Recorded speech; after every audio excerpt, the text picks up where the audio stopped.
വിശദമായി കിടക്കുമ്പോൾ ശബരിമലയിലെ സ്വർണ്ണപ്പാളി വിവാദത്തിൽ ഉണ്ണികൃഷ്ണൻ പോറ്റിയുടെ കൂടുതൽ ദുരൂഹ ഇടപാടുകൾ പുറത്തുവരുന്നു. സ്വർണ്ണപ്പാളികൾ കൊണ്ടുപോവാൻ നേരത്തെയും ശ്രമം നടന്നു. 2020-ലും സ്വർണ്ണപ്പാളികളുടെ അറ്റകുറ്റപ്പണി നടത്താമെന്ന് വാഗ്ദാനം ചെയ്ത് ദേവസ്വം ബോർഡിന് ഇയാൾ കത്ത് നൽകി. 2020 ഫെബ്രുവരിയിലാണ് ബോർഡിന് കത്ത് നൽകിയത്. 3 മാസം കഴിഞ്ഞപ്പോൾ പാളികൾ വീണ്ടും കൊണ്ടുപോകാൻ ശ്രമം നടന്നു. ശില്പങ്ങൾക്ക് മങ്ങലുണ്ടെന്നും അറ്റകുറ്റപ്പണി നടത്താമെന്നുമായിരുന്നു വാഗ്ദാനം. എന്നാൽ വിവാദ സ്പോൺസറുടെ വാഗ്ദാനം ബോർഡെന്ന് സ്വീകരിച്ചില്ല. ഡാൻ കുര്യൻ ചേരുന്നുണ്ട്. ഡാൻ, ഉണ്ണികൃഷ്ണൻ പോറ്റിയുടെ ഇടപെടലുകളിലെ ദുരൂഹത പലവട്ടമായി പുറത്തു വരുന്നു.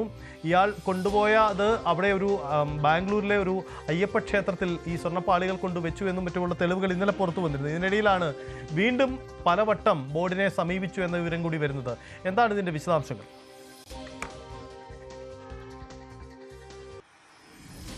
ദേവസ്വം വിജിലൻസ് നടത്തിയ അന്വേഷണത്തിലാണ് ഉണ്ണികൃഷ്ണൻ പോറ്റിയുമായി ബന്ധപ്പെട്ട കൂടുതൽ ദുരൂഹത ഉണർത്തുന്ന ഇടപാടുകൾ സംബന്ധിച്ച വിശദാംശങ്ങൾ ഇപ്പോൾ പുറത്തേക്ക് വരുന്നത്. അതിൽ പ്രധാനപ്പെട്ട കണ്ടെത്തൽ ഈ ദ്വാരപാലക ശില്പം അവിടെ സ്ഥാപിച്ച 3 മാസത്തിന് ശേഷം, അതായത് 2020 ഫെബ്രുവരി മാസത്തിൽ ഈ ശില്പങ്ങൾ അറ്റകുറ്റപ്പണിക്കുന്ന പേരിൽ അവിടെ നിന്ന് കൊണ്ടുപോകാൻ അഭ്യർത്ഥിച്ചുകൊണ്ട് ബോർഡിനെ സമീപിച്ചു എന്ന വിവരങ്ങളാണ് ഇപ്പോൾ വിജിലൻസ് സംഘം കണ്ടെത്തിയിരിക്കുന്നത്. അതിൽ എടുത്തു പറയുന്ന കാര്യം, ഈ ശില്പങ്ങൾക്ക് മങ്ങലേറ്റിട്ടുണ്ട്, അതുകൊണ്ട് തന്നെ ഈ പാളികൾ അറ്റകുറ്റപ്പണികൾ നടത്തണം എന്ന ആവശ്യം ഉന്നയിച്ചുകൊണ്ടാണ് ബോർഡിന് കത്ത് നൽകിയതെന്നാണ്. പക്ഷേ ആദ്യം അത് പരിഗണിച്ചില്ല. അതിനുശേഷം 3 മാസങ്ങൾക്ക് ശേഷം വീണ്ടും ഈ ദ്വാരപാലക ശില്പം ഇത്തരത്തിൽ ഈ അറ്റകുറ്റപ്പണികൾ നടത്തുന്നതിന് വേണ്ടി വിട്ടു നൽകണം എന്ന് ആവശ്യപ്പെട്ടുകൊണ്ട് അനുമതി തേടി ബോർഡിനെ സമീപിച്ചിരുന്നു. ദേവസ്വം ബോർഡ് അതിനുള്ള അനുമതി നിഷേധിക്കുകയായിരുന്നു എന്ന വിവരങ്ങളാണ് പുറത്തുവരുന്നത്. അതായത് കൃത്യമായ ആസൂത്രണത്തോടെയാണ് ഈ ദ്വാരപാലക ശില്പം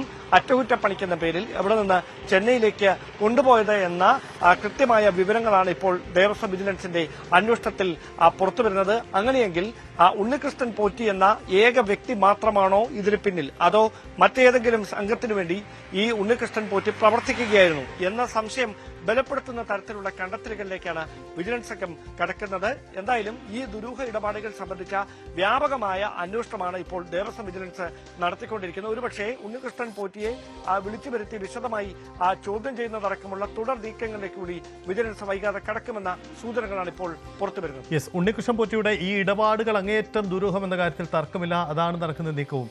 ഞാൻ ഒരു കാര്യം കൂടി, ഈ ദേവസ്വം പ്രിമൈസസിനുള്ളിൽ തന്നെ വെച്ച് വേണം ഇതിൻ്റെ അറ്റകുറ്റൽ പണികൾ നടക്കാൻ എന്ന് വ്യവസ്ഥ അങ്ങനെ കൃത്യമായി ഇല്ല എന്നതാണ് ഇപ്പോൾ പുതിയ ദേവസ്വം ബോർഡിൻ്റെ വാദം.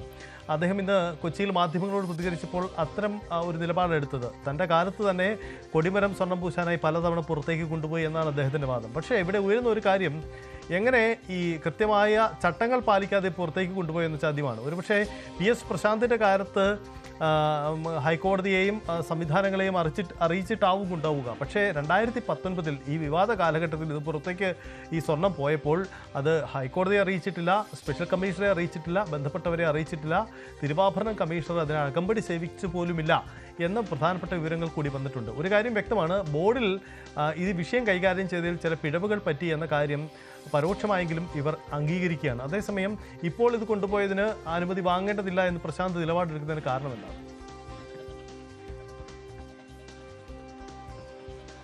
അതായത് ഈ ശബരിമലയുമായി ബന്ധപ്പെട്ട ഏത് തരത്തിലുള്ള അനുബന്ധ പ്രവർത്തനങ്ങൾ അല്ലെ അറ്റകുറ്റപ്പണികൾ അങ്ങനെ എന്ത് നടപടികൾ നടത്തണമെങ്കിലും അത് കൃത്യമായി ശബരിമലയുടെ കൃത്യമായ ഒരു അനുവദിച്ചിട്ടുള്ള മേഖലയിൽ വെച്ച് തന്നെ സന്നിധാനവുമായി ബന്ധപ്പെട്ട അനുവദനീയമായ. ദയവായി ഒന്ന് തുടരുക, ഞാൻ തിരികെ വരാം. കെ അനിൽകുമാർ, CPM സംസ്ഥാന സമിതി അംഗം നമുക്കൊപ്പമുണ്ട്. ശ്രീ അനിൽകുമാർ, ഈ ഉണ്ണികൃഷ്ണൻ പോറ്റി മുമ്പും പലവട്ടം 2020-ലും മറ്റും വീണ്ടും ഇത് മങ്ങിപ്പോയിട്ടുണ്ട്.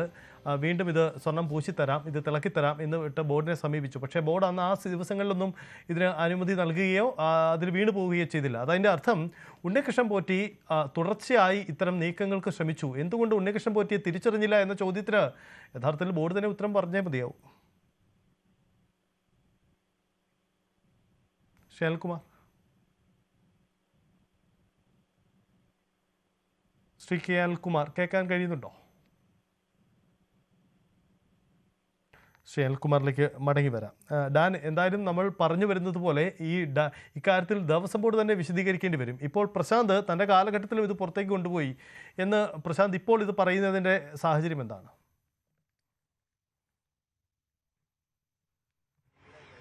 അതായത് കെ പത്മകുമാർ ദേവസ്വം ബോർഡ് പ്രസിഡന്റായിട്ട് ഇരിക്കുന്ന ആ സമയത്ത് നടന്ന സാഹചര്യമല്ല ഇപ്പോഴത്തേത്. അന്ന് ഈ 2019 അടക്കം ഏത് തരത്തിലുള്ള അറ്റകുറ്റപ്പണികൾ നടത്തണമെങ്കിലും അത് ശബരിമലയുമായി ബന്ധപ്പെട്ട് അതിന്റെ അനുവദനീയമായ മേഖലയിൽ വെച്ച് തന്നെ കൃത്യമായ നിരീക്ഷണത്തിൽ ദേവസ്വം ഉദ്യോഗസ്ഥരുടെ കൃത്യമായ നിരീക്ഷണത്തിൽ മാത്രമേ അത്തരം അറ്റകുറ്റപ്പണികളൊക്കെ നടത്താൻ കഴിയുമായിരുന്നുള്ളൂ. ആ വ്യവസ്ഥകൾ അങ്ങനെ നിൽക്കുന്നതിനിടയിലാണ് ഇത്തരം ഒരു സാഹചര്യം ഈ ഉണ്ണികൃഷ്ണൻ പോറ്റിയുമായി ബന്ധപ്പെട്ട് ഈ ദ്വാരപാലക ശില്പം അവിടുന്ന് മാറ്റുന്ന നടപടികൾ ഉണ്ടായത് എന്നതാണ് അതിന്റെ ഗൗരവം വർദ്ധിപ്പിക്കുന്നത്. അതൊന്ന്. രണ്ടാമത്തെ കാര്യം, അവിടെ നിന്നൊരു വസ്തു കൊണ്ടുപോകുമ്പോൾ അത് കൃത്യമായി അതിന്റെ അളവ്, തൂക്കം, അതടക്കമുള്ള കാര്യങ്ങൾ കൃത്യമായി രജിസ്റ്ററിൽ രേഖപ്പെടുത്തണമെന്നും തിരികെ അത് അറ്റകുറ്റപ്പണികൾക്ക് ശേഷം കൊണ്ടുവരുമ്പോൾ അപ്പോഴും ഇതിന്റെ അളവും തൂക്കവും മറ്റ് ആക്യുറസിയും ഉറപ്പുവരുത്തിയിട്ട് മാത്രമേ അത് കൃത്യമായി വീണ്ടും അത് പുനഃസ്ഥാപിക്കാൻ പാടുള്ളൂ എന്നതായിരുന്നു വ്യവസ്ഥ.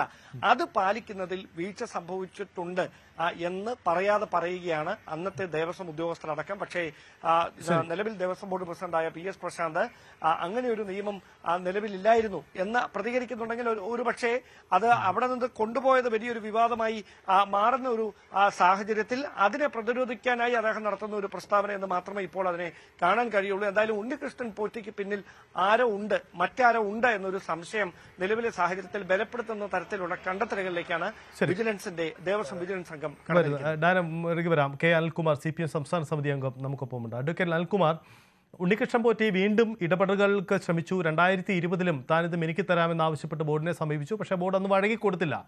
യഥാർത്ഥത്തിൽ ഉണ്ണികൃഷ്ണൻ പോറ്റി ഇങ്ങനെ നിരന്തരമായി ശബരിമലയെ ഒരു സാധ്യതയായി ഉപയോഗപ്പെടുത്താൻ ഉപയോഗിച്ചിരുന്നു. പിന്നീട് ശ്രമം അവസാന ഘട്ടത്തിലാണ് അത് പൊളിഞ്ഞു പോയത്. അപ്പോൾ എന്തുകൊണ്ട് ഉണ്ണികൃഷ്ണൻ പോറ്റിയെ തിരിച്ചറിഞ്ഞില്ല എന്ന ചോദ്യത്തിന് ബോർഡ് തന്നെ വിശദീകരിക്കേണ്ടി വരും. അതെ, ഇടതുപക്ഷ ജനാധിപത്യ സർക്കാർ ദേവസ്വം ബോർഡിന്റെ പ്രവർത്തനങ്ങളിൽ ഫലപ്രദമായി എങ്ങനെ ഇടപെടുന്നു, ദേവസ്വം ബോർഡ് എങ്ങനെ കുറ്റമറ്റ രീതിയിൽ മുന്നോട്ട് പോകുന്നു എന്നതിന്റെ തെളിവാണ് ഇപ്പോൾ ഉയർന്നു വന്നിട്ടുള്ള വിവാദം തന്നെ. യഥാർത്ഥ പ്രശ്നം എന്താണ്? യഥാർത്ഥ പ്രശ്നം ശബരിമലയിൽ ഈ വർഷം ദ്വാരപാലക ശില്പങ്ങൾ അവിടുന്ന് പുറത്തേക്ക് കൊണ്ടുപോയി അത് നവീകരിക്കാൻ വേണ്ടി സംസ്ഥാന ദേവസ്വം ബോർഡ് തീരുമാനമെടുത്തപ്പോൾ ആ കൂടെ തിരുവാഭരണ കമ്മീഷൻ ഉണ്ടായി, ദേവസ്വം കമ്മീഷൻ ഉണ്ടായി, ദേവസ്വം ഉദ്യോഗസ്ഥരുണ്ടായി. പോറ്റിയുടെ കയ്യിൽ കൊടുത്തു വിട്ടിട്ടില്ല. എന്തുകൊണ്ട് കൊടുത്തു വിട്ടിട്ടില്ല? ഈ വിവാദങ്ങൾ ഉണ്ടായതിന്റെ ഭാഗമായിട്ടല്ല അങ്ങനെ കൊടുത്തു വിടാതിരുന്നത്. അത് യഥാർത്ഥ ചട്ടപ്രകാരം അങ്ങനെയാണ് ചെയ്യേണ്ടത്. 2019 പക്ഷേ അതുണ്ടായില്ല. ഫലപ്രദമായും നിയമപരമായും തന്നെയാണ് അവിടെ പ്രവർത്തിക്കുന്നത്. രണ്ടാമത് 40 കൊല്ലക്കാലത്തേക്ക് സ്മാർട്ട് ക്രിയേഷൻസ് ഗ്യാരണ്ടി തന്നിട്ടുള്ളൊരു കാര്യമാണത് എന്നതും നമ്മൾ കൂട്ടി വായിക്കേണ്ട കാര്യമാണ്. അതുകൊണ്ട് തന്നെ ഏതെങ്കിലും ഒരു മുതലുകൾ അവിടുന്ന് കൊണ്ടുപോയത് തിരികെ കൊണ്ടുവരുമ്പോൾ എന്തെങ്കിലും വ്യത്യാസമുണ്ടെങ്കിൽ അത് ആ നിലയിൽ തന്നെ അവിടെ കൈകാര്യം ചെയ്യാൻ ബാധ്യസ്ഥമാണ് ആ സ്ഥാപനം. അവരതിന് ഗ്യാരണ്ടി നൽകിയിട്ടുണ്ട്. ആ ഗ്യാരണ്ടിയുടെ അടിസ്ഥാനത്തിലാണ് ഇത് പ്രവർത്തിക്കുന്നത്. മൂന്നാമത്തെ പ്രധാനപ്പെട്ട കാര്യം എന്ന് പറയുന്നത്, ആഗോള അയ്യപ്പ സംഗമത്തിന്റെ പ്രധാന തത്വം എന്ന് പറയുന്നത്, ഇതുപോലുള്ള പോറ്റിമാരെ പോലെ ഏതെങ്കിലും തരത്തിൽ ഏതെങ്കിലും താല്പര്യങ്ങളോട് വരുന്നവർ ഒറ്റക്കൊറ്റയ്ക്ക് അവിടെ വന്ന് ഏതെങ്കിലും കാര്യങ്ങൾ ചെയ്തു പോകേണ്ടതില്ല. അവിടെ നിർവഹിക്കപ്പെടേണ്ട കാര്യങ്ങൾക്ക് വ്യക്തമായ ഒരു ധാരണ ഉണ്ടാകുന്നു. അതനുസരിച്ച് ദേവസ്വം ബോർഡുമായി നേരിട്ട് അവർക്ക് സ്പോൺസർമാർക്ക് ബന്ധപ്പെടാം. ആഗോളതലത്തിൽ അവിടെ അയ്യപ്പന്റെ പേര് പറഞ്ഞ് പിരിവ് നടത്തുന്ന കുറെ വ്യാജ സംഘടനകളുണ്ട്. അവരെ